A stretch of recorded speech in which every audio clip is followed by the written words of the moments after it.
සුබ දවසක් යාළුවනේ. ඔයගොල්ලෝ හොඳින් ඉන්නව නේද? අද අපි දුර ගමනක් යනවා. හැබැයි බස් එකේ තමයි යන්නේ. අපි දැන් මේ අපේ බස් එක ගන්න කඩුවෙල බස් ස්ටෑන්ඩ් එකට යන ගමන් ඉන්නේ. ඔන්න අපේ ගමන් සගයනම් ආවා.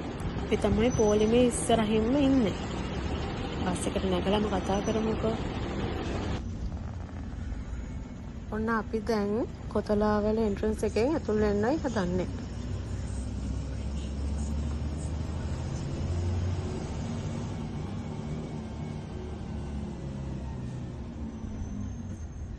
ඔන්න අපි දැන් ටිකට් එක එහෙමත් ගත්තා. එහෙනම් අපි ඉස්සරහදී කතා කරමු. යාළුවනේ ස්පීඩ් එක මට නම් පේන්නේ 100ට විතර යනවා වගේ.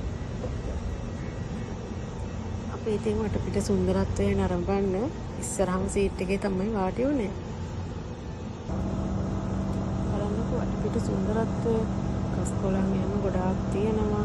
ඉතින් අපි මේ යන අතරතුර එළියේ කොච්චර රස්නයක් තිබුණත් අපිට ඒක දැනෙන්නේ නැහැ. මේ වගේ සැප පහසු බස් එකක කොච්චර දුරක් වුණත් අපිට යන්න කිසිම අපහසුවක් නැහැ. ඉතින් ඔයාලට පේනවනේ. ඇත්තටම ලංකාවේ ප්‍රවාහන පහසුකම් මේ වගේ තියෙනවා නම් මිනිස්සුන්ට කිසි ප්‍රශ්නයක් නැතුව කිසිම අපහසුතාවයකින් තොරව ඕනම ගමනක් බිමනක් ඉක්මනින් ගිහිල්ලා පීඩාවක් නැතුව එන්න පුළුවන්. ඔයගොල්ලෝ බලනවා ඇතිනේ යාළුවනේ අපි මේ කොහෙද යන්නේ කියලා. අපි මේ යන්නේ හස්බන්ඩ්ගේ ගමේ. ඒ කියන්නේ මාතර අකුරැස්සට තමයි යන්නේ. අකුරැස්ස කිව්වට අකුරැස්සමත් නෙමෙයි. ටිකක් ඇතුළට යන්න ඕනේ. වීඩියෝ එක ඉවර වෙනකම් බලන්නකෝ.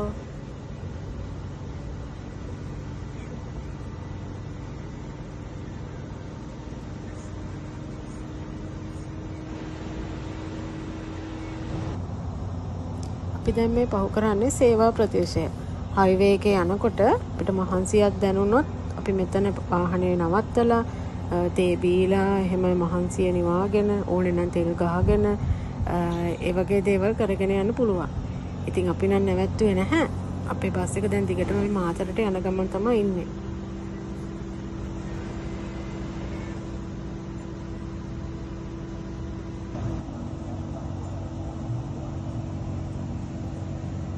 අපි දැන් මේ පහු කරන්නේ ගාල්ල දිශාවට තියෙන හයිවේ එන්ට්‍රන්ස් එක. අපි ඉතින් ඒකත් පහු කරගෙන මේ මාතර පැත්තට යන ගමන් ඉන්නේ.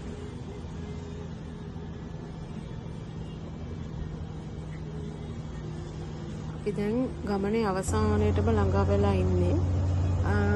දැන් මේ හයිවේ එකකින් එක්සිට් කරන්න තමයි මේ යන්නේ. තව චුට්ට දුරක් තියෙනවා. අපි දැන් මේ ඉන්නේ ගොඩගම එක්සිට් එකේ. අපි දැන් හයිවේ එකකින් එක්සිට් වෙලා මාතරටම නම් යන්නේ නැහැ. මොකද අපිට මෙතනින් බැහැලා බස් එක ගන්න පුළුවන් අකුරැස්සට යන්න.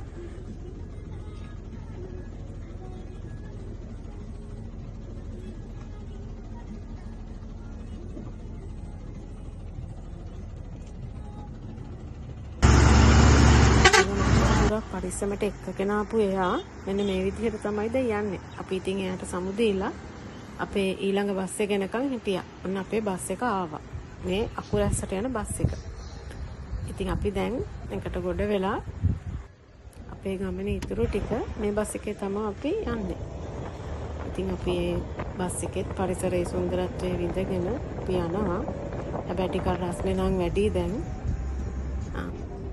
හයිවේ බස් එකේ ඇවිදින්න මේකේ යද්දී ඒ වෙනස හොඳටම දැනෙනවා. ඔන්න අපි දැන් අකුරැස්ස බස් ස්ටෑන්ඩ් එකට ආවා. ඔන්න අපි දැන් අකුරැස්ස බස් එකෙන් බැහැලා ඊට පස්සේ හක්මනට යන තව බස් එකක නගින්න ඕනේ. අපි දැන් හක්මන බස් එකේ නැගලා යන ගමන් මේ ඉන්නේ. අපි දැන් මේ ඉන්නේ විල්පිට හන්දිය. ඇත්තටම ගොඩ දවසකින් මේ පැත්තේ ආපු හින්දා ටිකක් වෙනස් වෙලා වගේ තමයි පේන්නේ.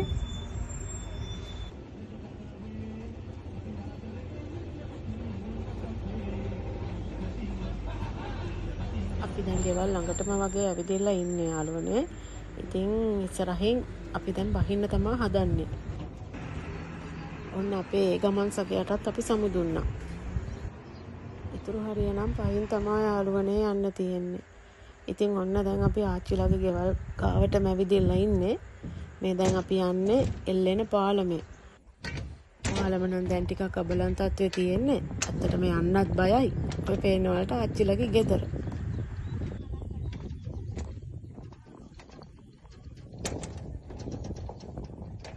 මේ තියෙන්නේ ඉතින් ඉස්සර නම් වතුර වලින් පිරිච්ච විශාල වැවක්. දැන් නම් ඇත්තටම වතුර ගොඩාක් අඩුයි. වලට පේනවා ඇතිනේ. මේකේ වතුර පිරීලා තියෙනකොට නම් පාලමේ යන්නත් බයයි. ඒවට මාරම ලස්සනයි. අපි දැන් මේ ආපහු ගෙදර යන්න අපේ බස් එක ගන්න බාතර බස් ස්ටෑන්ඩ් එකට ඇවිදලා ඉන්නේ.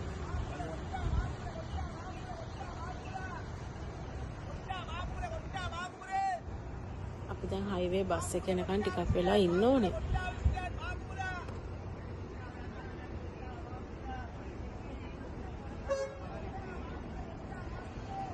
මේ ඔයාලට ඈතින් පේන පරවිදූපත. අපිට හෙට නයි යන්න වෙලා මදි වුණා. ඉතින් අපි මේ වගේ තවත් ලස්සන වීඩියෝ එකකින් හමු වෙමු යාළුවනේ. ඔයගොල්ලන්ට සුබ දවසක්.